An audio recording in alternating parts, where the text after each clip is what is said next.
Hi and welcome to our next tutorial in our yarn knitting. This week we are going to do our stocking stitch.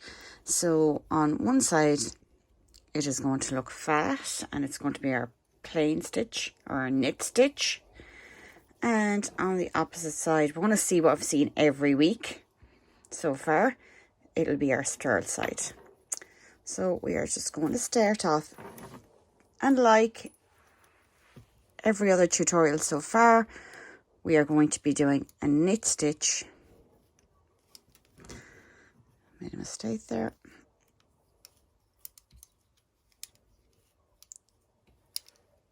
Into every stitch. And I thought, don't worry if you make a mistake. We all do them.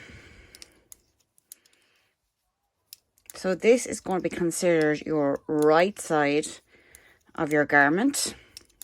You can see that written on your pattern as RS, your right side. Later on we will go through that and how to read your pattern. So we're going to turn, and on this row, okay, now we are, we're going to purl every stitch. Now sometimes that first stitch can slip off on you. You can, if you want, just slip it off. I don't like to do that. In general, it's fine learning. But down the line, if you do that, you can have difficulty when you're sewing up the two edges when we do the blanket stitch. It's just easier. So this is all we're going to do.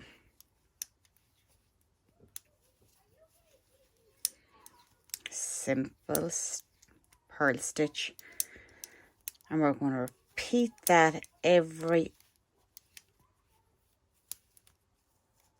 single time. So we're back.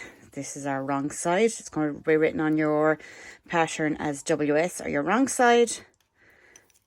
So this is going to be your right side, and it's going to be knit every knit stitch. Right side on your pattern again, going to be RS, and this is going to be your wrong side on every pattern. It's going to be written as WS. Now, when we get into doing this, if you're going to do a big long piece, because we have no rib started, we will be doing that next week. This is going to over time start rolling up on you. Don't worry, you're not doing that wrong. You're actually doing it right.